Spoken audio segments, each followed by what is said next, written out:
This is what the future of hyperintelligence looks like. Most people no longer own cars. Instead, artificial intelligence operates fully electric, networked, self-driving vehicles. As a result, air pollution and traffic congestion plummet across the planet. Self-navigating aerial drones are on the front lines for disaster response and search and rescue missions. Most people live and work side by side with self-aware androids. These AI companions boost productivity and liberate humans from tedious tasks, completely revolutionizing modern life. I feel like I'm in a superhero movie. Today, scientists are blazing a trail to this very future. The fact that we're enabling the system to make its own decisions, I don't even know where to begin with that. I want to know what breakthroughs are being made. It's talking and it's having this dynamic conversation with you. That's the wonder. Machines can be self-aware in ways that we can't. That will forge the future to Oh my gosh, it's looking at me. hyper-intelligence.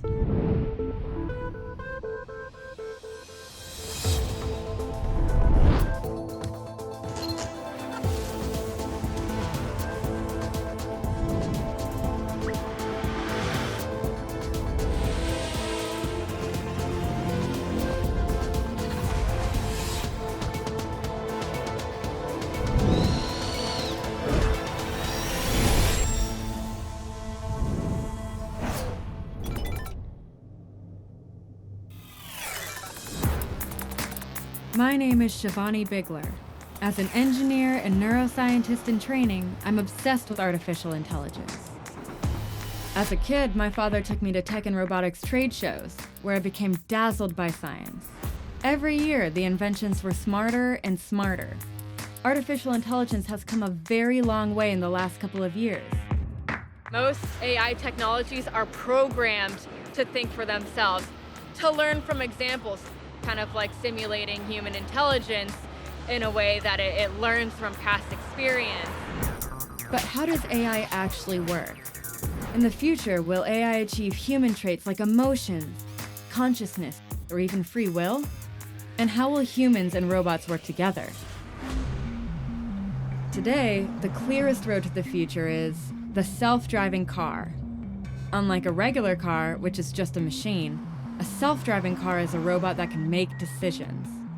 In the future, will every car on the road become driverless?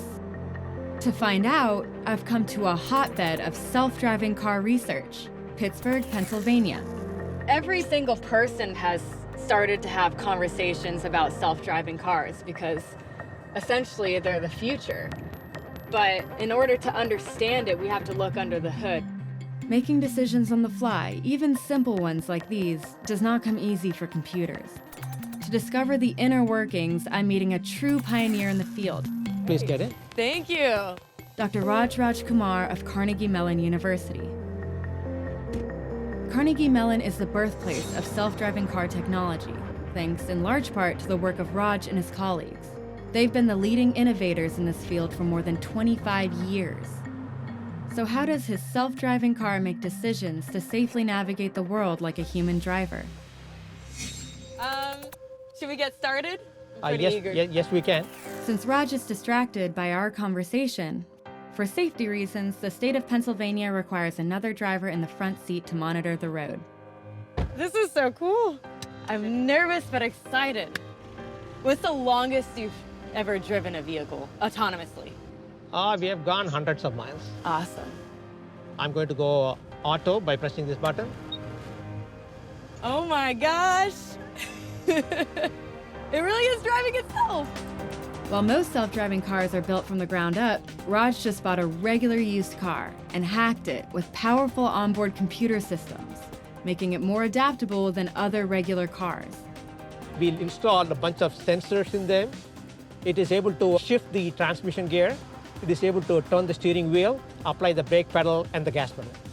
It's really the software that runs on the computer that makes this capability really practical. And there are some very key fundamental artificial intelligence layers that tries to mimic what we humans do. To mimic human decision-making, most self-driving cars use a combination of cameras and advanced radar to see their surroundings. The AI software compares external objects to an internal 3D map of streets, signs, and transportation infrastructure. A map is something that is static in nature. Right. Traffic and people and objects are dynamic in nature. The dynamic information it figures out on the fly. Comprehending dynamic information allows it to understand where it is heading objectively in space and react to changes and traffic signals. It recognized the stop sign. Yes. Since we are pedestrians, we definitely should not be running into that person. The AI challenge to make a vehicle drive itself is not an easy task. Safety is priority number 1, and priority number 2 and number 3 as well. But what happens when the AI system doesn't understand specific objects in its surroundings? A pedestrian in Tempe, Arizona was killed last night by a self-driving taxi. It's believed to be the first fatality caused by an autonomous vehicle. This tragic accident happened because a self-driving vehicle didn't recognize something in its environment, a jaywalker. In the future, advanced self-driving cars will have to make life and death decisions on the fly. If avoiding the jaywalker means crashing head-on with another car, potentially killing the driver, what should it choose? How will scientists address monumental problems like these? The first wave of artificially intelligent robots were programmed by engineers with static sets of rules to achieve their goals. These rules are called algorithms. But not all rules work in all situations. This approach is very inflexible, requiring new programming to accomplish even the smallest changes in any given task. A new approach called machine learning has changed everything. With machine learning, computers can absorb and use information from their interactions with the world to rewrite their own programming, becoming smarter on their own. To see machine learning in action, I'm meeting another Carnegie Mellon team at an abandoned coal mine. Dr. Matt Travers leads a group that won a challenging subterranean navigation competition held by the Department of Defense's research agency, DARPA. They're affectionately known as R1, R2, and R stands for robot. These robot twins are designed for search and rescue missions too dangerous for humans. And unlike the self-driving car, they operate without a map. To achieve this, they have to learn to identify every single object they encounter on the fly. They are programmed to go out and actually act fully autonomously. And they will be making 100% of their own decisions. So they're recognizing objects, they're making the decision of where to go next, where to explore. To see this in action, the R2 robot is starting on a simulated search and rescue mission to find a stranded human dummy in the mine. Imagine having a map of a collapsed mine before you sent a team of people to go rescue someone in that mine, right? Like, it's a game changer. How the robot discerns elements in this environment parallels how an infant learns about her environment. A 3-month-old uses her senses to cognitively map out her environment and learn to recognize her parents. She ultimately uses this map to interact with everything in her world. Just like this robot. Okay, so we ready to roll? Artificial intelligence makes this learning curve possible. But how does it create its own map and identify a human on its own? And without an internal mapping system like the internet. Test engineer Steve Willits shows me how the R2 robot can detect a stranded person. When you're in a search and rescue scenario, that's the kind of situation where you'd want to deploy one of these. As it explores and maps the cave, it drops devices called signal repeaters to create a Wi-Fi network trail. It drops those just like breadcrumbs along the path. Using this network, the robot sends data back to home base to create a map. At the same time, the robot must look at every single object to identify the stranded human. So the LiDAR system is giving a full laser scan. LiDAR stands for light detection and ranging. Similar to its cousin, radar, which uses radio waves, LiDAR systems send out laser pulses of light and calculates the time it takes to hit a solid object and bounce back. This process creates a 3D representation of the objects in the environment, which the onboard computer can then identify. This process is similar to how the eye feeds visual data to the brain, which then recognizes the objects by tapping into our pre-existing knowledge of what things look like.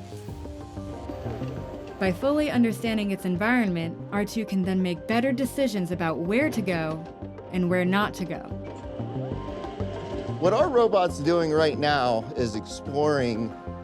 So the robot came to a junction, and off to the left, it could see that it couldn't get past. Right. So it saw the opening to the right, and that's where it went.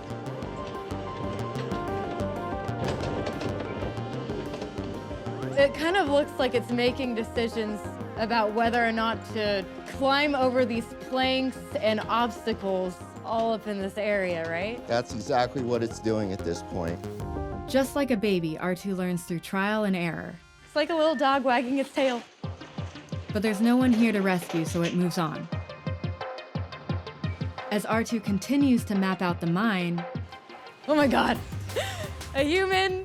It stumbles upon its intended target. That is Randy, Rescue Randy. Hello, Rescue Randy. Scared me. With the discovery of Rescue Randy, the R2 robot can not only alert emergency personnel, but also give them a map on how to find him. That is incredible. It knows what it's doing. These incredible rescue robots are clearly paving the path to the future of hyperintelligence. In the future, autonomous exploration vehicles perform search and rescue missions in every conceivable disaster zone, even in avalanches atop Mount Everest. Incredibly, intelligent off-road vehicles are also mapping deep cave systems previously unknown to science, discovering a vast supply of rare earth elements essential for modern technology. Artificial intelligence will clearly save human lives in the future, but there's a lot of terrain on Earth that's too difficult to navigate on wheels. How will intelligent robots make their way over rainforests, bodies of water, or even mountaintops? In Philadelphia, Jason Derenick of Exyn Technologies is working to overcome this problem. What we focus on is autonomous aerial robotics to enable drones to safely navigate in unknown or unexplored spaces. Jason's team has built the first industrial drone that can fly itself, anywhere. Incredibly, these autonomous robots navigate without GPS and map their environment as they go. We focus on all aspects of autonomy, which includes perception, orientation during flight, motion planning, and then finally control. But going from 2 dimensions to 3 dimensions requires an increase in artificial intelligence processing. The mission for their drone is to fly independently through a 3-dimensional path from one end of the warehouse to the other. Starting mission, 3, 2, 1. Now, to mess with its computer mind, Jason's team places new and unexpected obstacles in its path. Will the drone recognize these unexpected changes? Will it get lost? Will it crash? Essentially, we have a gimbaled LiDAR system that allows the vehicle to paint a full 360 sphere around it in order to sense its environment. Like the robot in the mine, this aerial robot uses LiDAR to see. It actually generates a voxelized representation of the space, which you see here. And each one of these cubes in the space, it's trying to determine whether that cube is occupied or whether it's free space. The robot's onboard computer makes real-time decisions of where to go based on its visual input. Kind of like us humans. Incredibly, the drone recognizes the whiteboards and flies around them. One of the things about this system that make it particularly special is that it's actually being used in the real world to keep people out of harm's way. Autonomous drones like these are already at work in hazardous industries like mining, construction, and oil exploration. They safely conduct inspections in dangerous locations and create detailed maps of rough terrain. From a technological perspective, the fact that we're able to do everything that we're doing on board, self-contained, and enabling the system to make its own decisions, I don't even know where to begin with that. Self-flying robots like these will revolutionize search and rescue and disaster response. They could also transform how packages are delivered. But there are limits to what large, single drones can do. More complex tasks will require teams of small, nimble, autonomous robots. Dr. Vijay Kumar at the University of Pennsylvania is working with swarms of drones to perform tasks like play music or build structures cooperatively. He's also developing technologies to tackle some very big problems, including world hunger. In a couple of decades, we'll have over 9 billion people to feed on this planet. Of course, that's a big challenge. To take on a task this big, he's building an army of small flying robots with the ability to synchronize. We think about technologies that can be mounted on small flying robots that can then be directed in different ways, like a flock of birds reacting to a predator or a school of fish. You have coordination, collaboration, and it all happens very organically. Using AI to get robots to work as a coordinated, collective group is a daunting task. 3-5 years ago, most of our robots relied on GPS-like sensors. Today, we have the equivalent of smartphones embedded in our robots, and they sense how fast they're going by just looking at the world, integrating that with the inertial measurement unit information, and then getting an estimate of where they are in the world and how fast they're traveling. This I gotta see, and I'm gonna check it out virtually as a robot. I'm at UPenn, remotely in Vijay Kumar's lab. Sample my surroundings.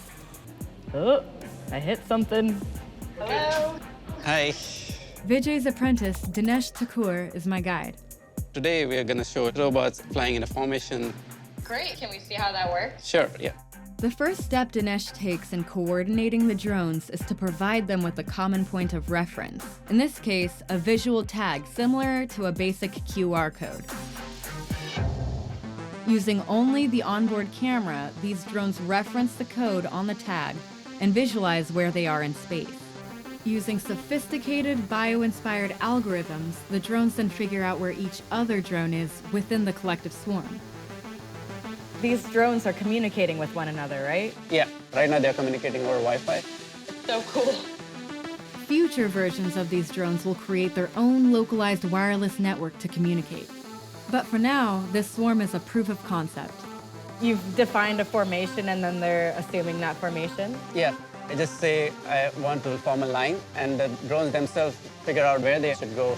Once they figure out where they are in relationship to each other, they can then work together to accomplish a shared goal, like ants working as a collective entity. Once they can coordinate between each other, we can send them out and doing specific missions. That's really cool. Swarms of flying robots have their advantages. Unlike a single drone, self-coordinating swarms can perform complex operations, like mapping, much faster, by working in parallel and combining their data. And losing one drone in a swarm doesn't doom the whole operation. Vijay imagines employing his advanced swarm technology to work on farms. This precision agriculture will help feed the world's growing population. We'd like robots to be able to roam farms and be able to provide precise information about individual plants that then could be used to increase the efficiency of food production. That would be a huge impact in a world. This is our duty as responsible citizens and as responsible engineers. This high-flying approach towards resolving the problems of the future is definitely a path I can get on. In the future, artificial intelligence coordinates flocks of drones to protect the environment and boost the food supply. To combat the negative effects of climate change on agricultural crops, robotic bees assist with pollination in orchards and on farms, making them more sustainable and productive. Fish-shaped underwater robots automatically deploy at the first sign of an oil spill. These drones create a barricade to rapidly contain spills, saving marine life and oceans across the world. Modern society has a long history of building robots to do work that's dangerous, difficult, or too repetitive for humans. AI is poised to automate all kinds of tedious work, ranging from factory work to taxi driving to customer service. While some are worried that smart robots will replace human labor, that's not necessarily the case. As a sector, artificial intelligence is expected to generate 58 million new types of jobs in just a few years. So what will the future of human-robot interaction mean for our work and livelihoods? I'm at the Massachusetts Institute of Technology to meet Dr. Julie Shaw. She's leading groundbreaking research in human-robot collaboration. My lab works to develop robots that are effective teammates with people. Julie and her team are creating software that helps robots learn from humans, even giving them insight into different human behaviors. By being aware of real people, robots can directly work and interact with them. How do you teach these robots or machines to do these human-like tasks? The first step, as it would be for any person, the first thing they do is become immersed in the environment and observe. And then we need an active learning process. The robot needs to be able to communicate or show back to the person what it's learned. We don't want the robot to learn the direct sequence of actions. We want the robot to learn this more general understanding. That's ultimately our challenge. But getting a robot to grasp the bigger picture concept in order to understand the basics of its task in the first place requires a lot of observation and, well, hand-holding. My research is focusing on trying to make robot programming easier by trying to teach robots how to do tasks by demonstrating them. Julie's colleague, Ankit Shah, shows me how this robot is learning to set a table. So this is all the silverware and the plates, the bowls, the Right. cups, and this is the table that it has to set. Yes, that is correct. Okay. As any parent knows, the first step in helping a child to learn is to model the desired behavior. It's the same with machine learning. In this case, the AI robot recognizes the objects with a visual tag similar to a QR code, and for 2 weeks, it observes Ankit setting a table. So did you pick up an item and then place it on the dinner table? That's basically what we did. And based on that, the robot learns what it means to set a dinner table. Dynamic tasks like setting a table or doing laundry are easy for humans, but incredibly hard for robots. The software has difficulty with so many variables, and even subtle changes in their environment can throw them off. One of the things which I like to do is to actually hide some of the objects, so it's not going to see the spoon. And the reason we do this is we want to show that the robot is robust to some of the disturbances in the task.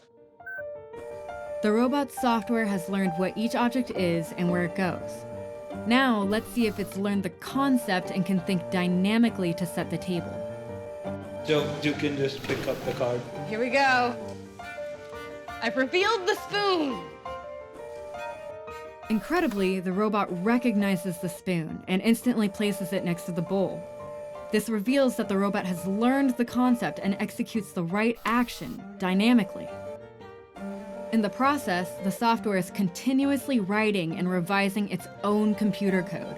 Basically, it's learning.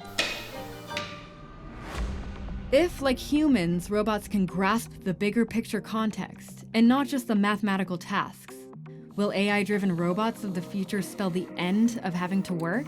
The key aspect is not developing AI to replace or supplant part of the human work, but really understanding how we fit them together as puzzle pieces. People work in teams to build cars, to build planes, and robots need to be an effective team member. It's real teamwork. As if you're in a basketball game, you have your goal, right? And you have to think spatially, who am I gonna pass the ball to? And at what time you do that so that everything matches up. The analogy of a basketball team is outstanding because we actually need to know spatially where they're going to be, and the timing is of critical importance. And so we need to develop the AI for a robot to then work with us. One of the most difficult aspects of creating hyperintelligence is actually something that even we humans sometimes get wrong, and that is anticipation. Anticipating what a teammate or coworker might do requires understanding of contextual information on a much more sophisticated level, and predicting what will happen next. Can robots make predictions as accurately as we can? Abby's our industrial robot. Penn Lesota is giving this Abby machine the intelligence necessary to help it anticipate a human coworker's action. This is a simulated manufacturing task that we have set up to simulate some sort of task that a person or robot could feasibly work on together. For safety reasons, actual human-robot interaction is, at present, fairly minimal. Typically in a factory, you would see these guys behind a metal cage, and you wouldn't have people working with them. So what we're trying to do is make something that a person could safely interact with. What is human and robot supposed to do together in this task? In this task, a person's placing fasteners in some surface of a plane and a robot applying like a sealant over to seal in. Okay, can we see it happen? Sure. In order to work together, the robot must first be able to see and recognize the actions of its human counterpart and adjust to the person's every move. Ooh, feel like I'm in a superhero movie.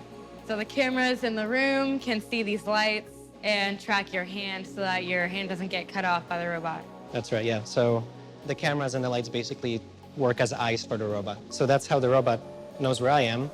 The monitor shows the visual representation of the room that's inside the robot's mind. So this is what the robot might be doing if, I'm not in its way and the robot's just sealing and I'm not supposed to be here. PEM does something the robot has no way of expecting. If I put my hand in a robot's way. Oh, wow. By quickly understanding this human action, the AI software reacts accordingly. By stopping. It's important to be able to share the workspace. Building on this sense of teamwork, PEM's next step is helping Abby anticipate where he will move next, based on subtle, contextual cues. So in this case, the robot will not only track which actions I've done so far, but also anticipate which portion of the space I'm going to be using. Okay. And when it's planning its own motions, it'll avoid those locations so that we can more seamlessly work together. Oh, okay. So what you'll see now is after I place this bolt, the robot's going to predict I'm going to go to this one next.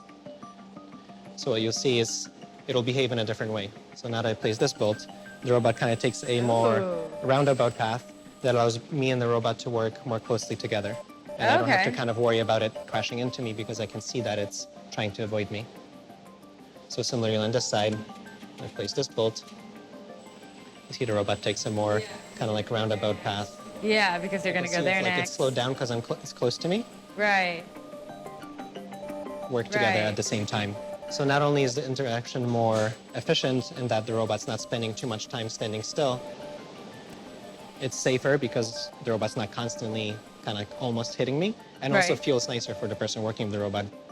I really love this theme of teamwork. Programming robots to coordinate with us and anticipate where we will move won't only revolutionize the workplace, but it will also change society at large. In the future, the coordination of man and machine is so advanced that this collaboration increases productivity and accuracy in most industries. AI robots now accompany surgeons in hospitals across the globe. They anticipate the doctor's needs and hand them the appropriate medical tool just before it's needed. This dramatically reduces surgery times and human error. As machines become smarter in their interactions with humans, will they ever develop consciousness? And will artificial intelligence actually surpass human intelligence? While some machines have exceeded human ability in games like trivia, now we come to Watson, and chess, these AI systems were designed to master just a single skill. These programs use brute force computer processing power and specially tailored software to beat their human opponents. To achieve the holy grail of hyperintelligence, scientists must develop systems with flexible, human-like abilities to both learn and think. This form of smarts is called artificial general intelligence. I'm back in New York City on my own campus at Columbia University to meet with Dr. Hod Lipson. Hod's lab is developing creative robots that paint original artworks, self-assembling robots, and even robots that learn about their world without human assistance. But his ultimate goal is even more ambitious. Can a machine think about itself? Can it have free will? I believe that, in fact, machines can be sentient, can be self-aware in ways that we can't. As a neuroscientist, I know we've only scratched the surface of our scientific understanding of how consciousness works in humans. How could one possibly use computer code to put this transcendent feature into a robot? Our hypothesis is actually very simple. It is that self-awareness is nothing but the ability to simulate oneself, to model oneself, to have a self-image. The first step towards creating robotic consciousness is to teach the software to build an image of its physical, mechanical self inside its computer mind. We humans take consciousness like this for granted, even in simple moments, like understanding our own image reflected in a mirror. Humans start to develop awareness of their own emotions and thoughts around the age of 1. This helps babies understand their self-image in their minds, and it helps them to learn about their environment and their role in it. When a robot learns what it is, it can use that self-image to plan new tasks. In both humans and robots, awareness about the physical self is called proprioception. Neuroscientists sometimes call this self-awareness of our bodies a sixth sense. We use the same test that a baby does in its crib. A baby moves around, flails around, moves its arm in ways that look random to us, but they're not random. And then it touches its nose, right? Now, if its brain predicts that it's going to feel something, and it actually feels that, that means that its self-image was correct. Same thing happens with a robot. If proprioception can be developed to the same level as humans, this could lead to robotic consciousness. Hod's colleague, Rob Kwiatkowski, is the proud parent of a brand new baby robot that he built. And by interacting with its surroundings, it's in the process of developing its own internal self-image. So what are these claws? So these are actually feet. They're designed for walking on carpet, but as of now, it doesn't really walk. It's still kind of a baby. It needs to learn how the world works first. What do you mean it's still kind of a baby? What does it do? Like a baby, it's sending completely random actions to each of these robot arms and really try to get an understanding of itself primarily. It looks like a spider that doesn't know how to use its legs. Yeah, I guess that's a pretty good way to put it, yeah. So it will really be learning by doing this babbling for somewhere on the order of a day to a week. It will process this data to create an informative model of itself. And from there, imagine how it would walk, and then execute that walking in the real world. These are the first baby steps towards developing its self-image. And like a baby, it will eventually learn to walk. We know this because an earlier version of this robot, using the same technique, learned to walk after 100 hours. But walking won't, by default, lead to robotic consciousness. And that's why self-awareness is so crucial. This is a robot which we've taken to calling a self-aware robot. It is self-aware pretty much in a literal sense that it is aware of itself, its locations in space, and its dynamics as to how it moves. Okay, so it kind of understands its own movements and where it is in space. How does it do that? By leveraging this technique, which has become popular in recent years, called deep learning.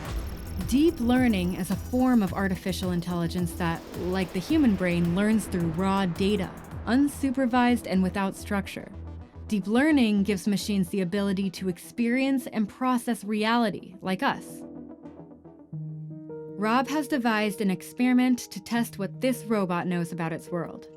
You could think of it as if you're looking at these red cotton balls. You have some idea in space as to where they are. Right. Now, if you were to close your eyes and try to pick them up and put them in this cup.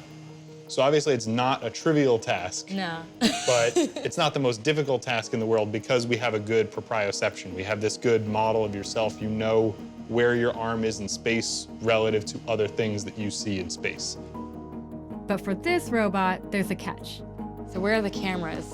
So there's no camera. It's None if you were to close your eyes, you know the locations at the start, and it's picking it up and placing it completely blind.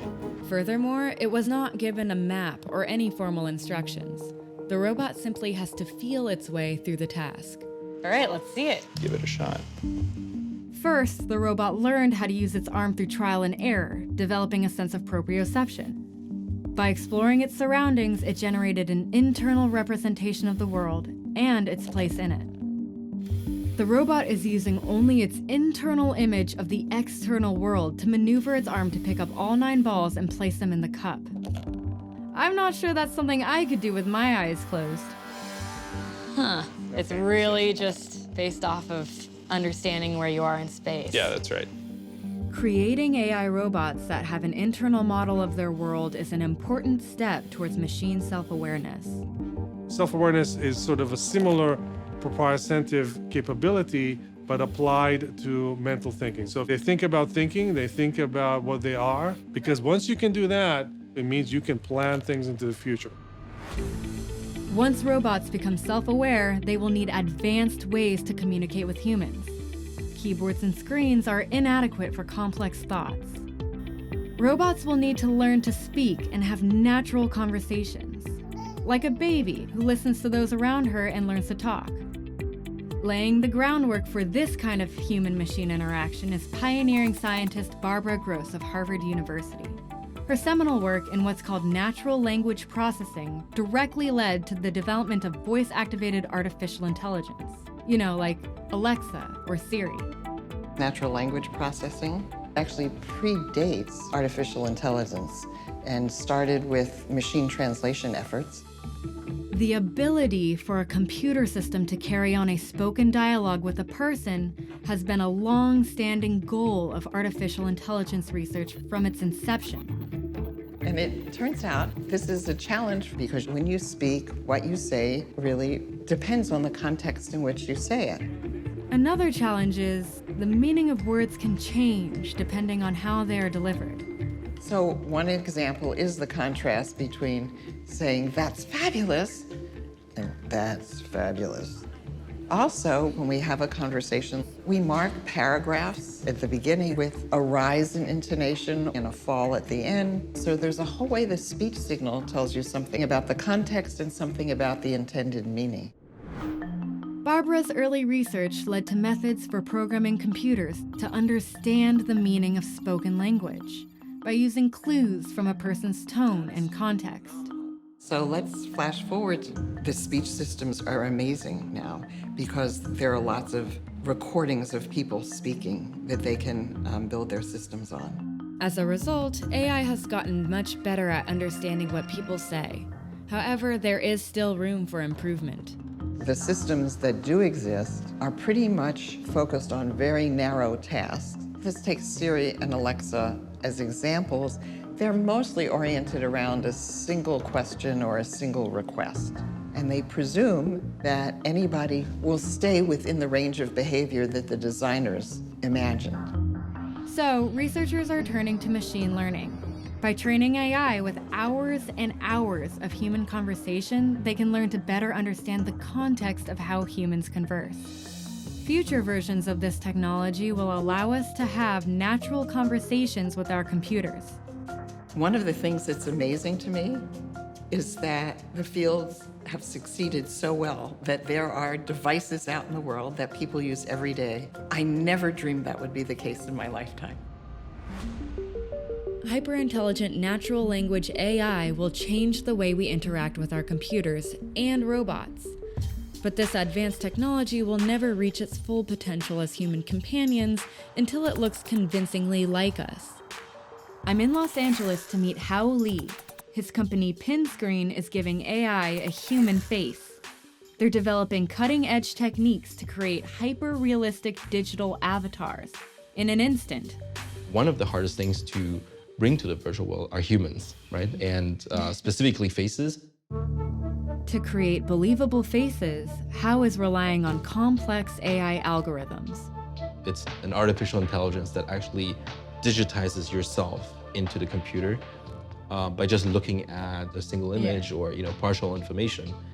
And it's not just a 3D model, a static one, but it's one that can also be animated and brought to life. Other methods of generating lifelike avatars need to capture multiple angles of a face in motion, and they can take hours to render, but not Pinscreen's technology. I can show you real quick how this works. Do you want to see? Yeah. Incredibly, his software also allows him to superimpose any face he wants in real time. So if I do this blue face is basically a face tracker. So in real time, it's actually modeling my face in 3D. So if I move around my face, the blue mask is basically a three-dimensional representation of my face. Wow. It's kind of like a green screen. Sort of like, right? Like a Hollywood CGI film, the computer dynamically models Hao's face and tracks his movement on the fly. Click on him, turn myself into Putin. Wow. Right? And it's basically generating the whole thing in real time right now. Oh my gosh. I feel like Putin's talking to me right now. Political leaders aren't the only thing How can generate. You're gonna be Tom Cruise.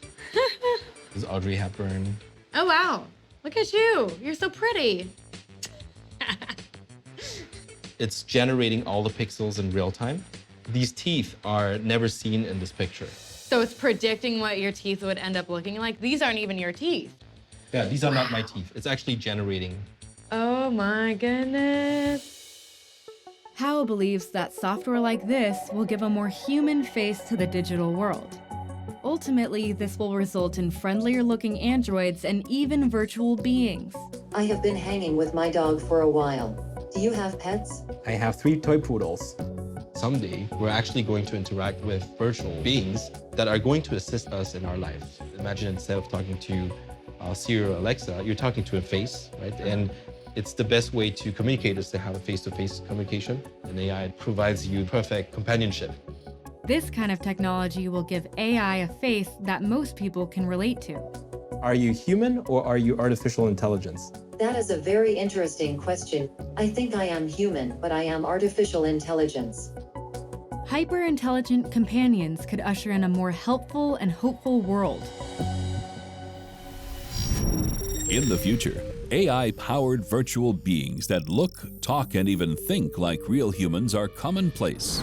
These holographic assistants take care of many aspects of daily life, ranging from fashion advice to business consultation. Their faces and wardrobes can be customized depending on their role. When a doctor is required, these virtual assistants play the part and are always on call. Armed with the latest medical knowledge, they accurately diagnose most common diseases. The same technology is also capable of capturing the image, voice, and life story of loved ones. After death, these virtual friends and family are always a part of our lives. Even if engineers can create lifelike robots that look like humans, called androids, in order for AI to become true companions, people will need to feel comfortable embracing these androids figuratively and literally. I'm outside San Diego to meet Matt McMullen, the founder of Robotics. Matt is building androids that people will want to embrace, physically. The goal is to create not only a robot, but an AI that are both appealing enough that someone would feel like they were actually getting to know someone, not something. Once the sculpting and casting is complete, members of Matt's team mold the silicone skin on an actual functioning robot. The faces are actually modular. The face just literally comes off. Yes, it does. The idea is you create one robotic head and a whole bunch of different characters that can all run on that same head. So all of the things that move in the face are actuated by these magnets that are in the skin. Matt's team of programmers use artificial intelligence to create advanced chatbots for these robots. The goal is for them to have natural conversations with their companions. It's blinking. Yeah, she's a blinker. This is a test of my system. Oh my gosh, it's looking at me. Hello, how are you today? I'm okay. I'm fine. I'm doing just fine. How are you? Why do you ask me that? You know, because I care about your feelings. Speech is only one aspect of human communication. Facial expressions are hugely important in social interaction. So Matt is incorporating this non-verbal communication into his androids. The vision system that we're working on, she'll be able to look at you and detect your emotion by the expression on your face, by the temperature of your skin, and all these other things. Communication verbally and non-verbally, or is key, right? Yes, exactly. It looks remarkable. It's moving, it's talking, and it's having this dynamic conversation with you. That's the wonder. I can imagine some people might walk in here and say, oh, look, a sex robot. The thing is, to make a really impressive and good sex robot, you actually have to make a good robot in the first place. But I think that the longer term goals are going to be to create these systems for people to use in whatever way they see fit. Matt is building these androids for a wide range of applications. We're creating human-like robots that we think can be used for a huge variety of things. For people who are lonely, whether they're old or maybe they're socially isolated, or maybe they suffer from social anxiety. Androids with a friendly face could keep the elderly company and monitor their health. Armed with artificial intelligence, these androids could take on other qualitative roles. I think therapy is a huge one. Using the robot as a safe conduit for communication and letting people really open up because they don't feel like they're being judged by something like this. Yeah. Companion androids like this will forge a future where nobody will ever have to feel alone again. While lifelike human androids and virtual beings have the potential to enhance human social interactions, there are ethical concerns as well. Using artificial intelligence, it's possible to hijack a person's physical identity. There's one very big problem in the whole thing, which is privacy. What if I would do something harmful to you? And when you say harmful, you mean reconstruct somebody and have them say something that they would never say or never do. Right. Digital fabrications like this are already emerging online in what are called deepfakes. I can go on your website, take a picture from it, and then create some content with it without your consent. Also dangerous, swarms of AI-driven drones could be used in terrorist attacks. Can drones be weaponized? Of course they can be weaponized. These scientific breakthroughs yield results that can oftentimes be used against humans. So you have to be held accountable for what you developed, and it's our moral responsibility to think about the broader consequences. When it comes to ethical considerations like these, I still feel hopeful that science, technology, and human ingenuity will find solutions to these big problems. The potential for artificial intelligence to profoundly improve society, to improve jobs, to improve healthcare, to improve education is enormous if we do it the right way, trying to build computer systems that assist them in doing what they're doing better. Technology is more likely to provide some tools that will allow us to become superhuman, augment our intelligence, to make better decisions and to get better insights about the world. Future versions of this technology will become even more intelligent than us humans. I believe there's no doubt robots will exceed human capability. I mean, the path is very clear. Whether it's going to take 20 years or 200 years, this is maybe the most powerful technology we've ever invented. The potential of AI is limitless. Whatever big idea you can think of, you can ultimately probably program a robot or a computer to carry out your vision. And in the right hands, this technology has the potential to radically transform every part of daily life for the better. A true partnership with hyper-intelligent robots, with their intentions aligned with our own, will transform humanity for the greater good.